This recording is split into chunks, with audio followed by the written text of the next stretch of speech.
Do your city leaders talk a big game about road safety but fail to deliver it? Vision Zero is guaranteed to get watered down at every turn unless activists like you pay attention and hold your government accountable. Language matters. Let's decode what happened in a recent meeting between a consultant and our Transportation Commission. I'm Kirk. I'm a former Ann Arbor City Council member and Planning Commissioner, and this isn't meant to indict specific individuals, but rather highlight how our own Vision Zero commitment is failing our residents. What is a tolerable condition in terms of traffic being a little congested for a certain number of hours of the day? Right out of the gate, we're watching the consultant use words like tolerable and congestion. Safety has not been framed first. And gives a little more thought to, can we tolerate some congestion during the peak hours, or how much can we tolerate in order to get some of the benefits? What we have here is the consultant quoting some new best practice from NCHRP 1036, which sounds really exciting because it's new, but it's a federal guideline that talks about trading off congestion with other benefits. What are those other benefits? Those other benefits are the only thing we should be concerned about, which is safety. One of the key factors of this is to do what we call a 16-hour framework rather than only looking at the peak traffic periods. This feels like gaslighting to me. Hey, look, we're not just going to focus on peak hour congestion. We're going to look at how much congestion there is over 16 hours and, maybe spreading some of that congestion out during the day. The whole problem is we shouldn't be talking about congestion at all until we've solved the safety issue. Vision Zero means you solve the safety issue, conflict points where people inside and outside of cars interact, and then you look at other ways of gaining mobility and keeping transportation flows going. You do not start with, oh, look, we're being just a little less deadly about how we approach congestion. We're going to collect existing conditions, speed and volume data. I've never seen a transportation study where they haven't started out by collecting traffic data. It's a fine thing to do, and you probably should understand what your volumes are. The fact that it's starting out this whole conversation, getting everybody to think about, okay, how do we keep cars moving, when that should always be a secondary factor.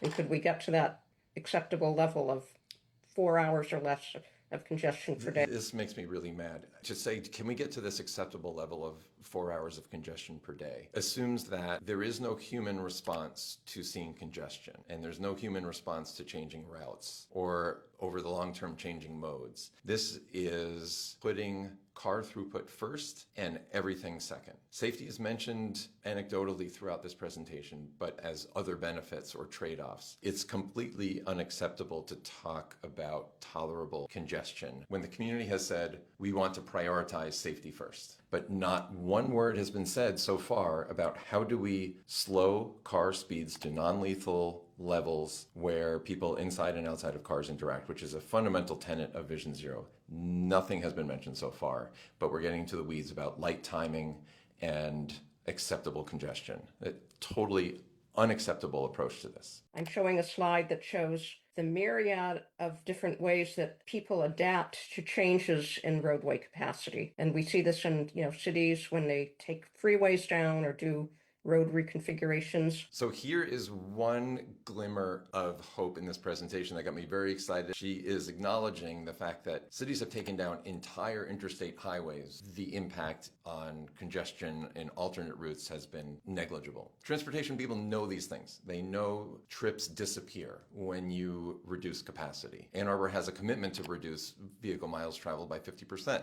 That has not been mentioned in this presentation at all. 8 miles an hour, we have 13% likelihood of a fatality or serious injury. At 30 miles an hour, that goes up to 40%, and at 40 miles an hour, up to 73%. Here's the classic speed chart that gets floated around. Actually, this one is a little bit more aggressive because it includes serious injuries and not just fatalities. Here we see an acknowledgement of, even at 20 miles per hour, how many people will be seriously injured or killed by a driver. And then nothing else in the presentation is connected to that reality. How can we make sure cars are not going that speed? These glancing references to this chart and the fact that speed is deadly, and then reverting to language about trade-offs. Why are you showing this chart if you are not going to implement it? It amounts to gaslighting. If you're going to show this and act as though you're going to do something about it and nothing else you do implements it, don't show it. Just admit you're going to kill people. I don't know how else to put it. Creating a safety problem, and likely one of the reasons why it's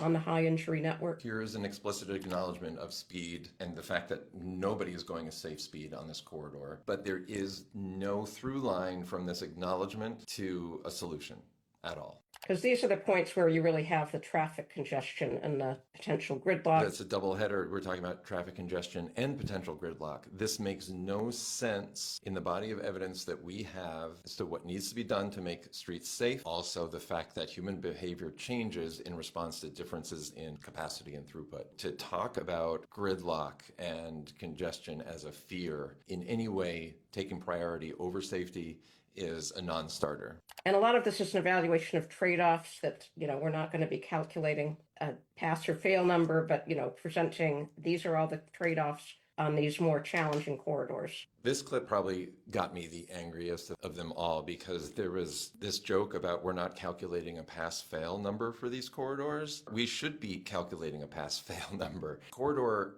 and intersections and crosswalks are either safe or they're not safe. That is pass-fail. The pass-fail is whether people live or die on the street.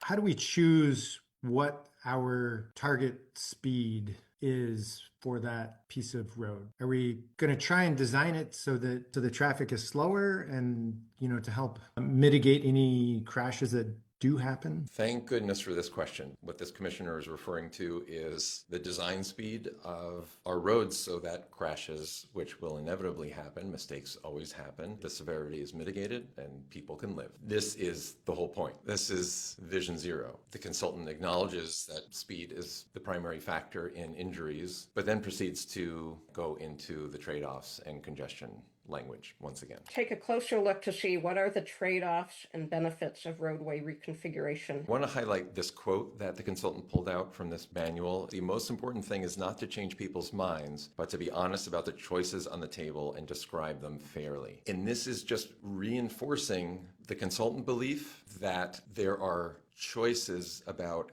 how aggressive to be about safety. The city has already committed to safety on our roads. We should not be relitigating our decision to make our roads safe. This is a commitment. It's very black and white about how you apply Vision Zero. People will always make mistakes. You can't change behavior entirely, and you have to redesign your infrastructure so that when mistakes happen, people will live and not be seriously hurt. We should not be focusing on giving people choices between congestion and safety. We have already decided that. And the fact that this whole balancing framework is coming back into the conversation is a huge step backward, a waste of time, reintroducing a political debate that was solved with every election we've had in the past 6 years. We have elected a city council on two platforms. One has to do with housing supply, and the other has to do with road safety. On paper, we have a city council that is 100% bought into the notion of Vision Zero. So why do we have a consultant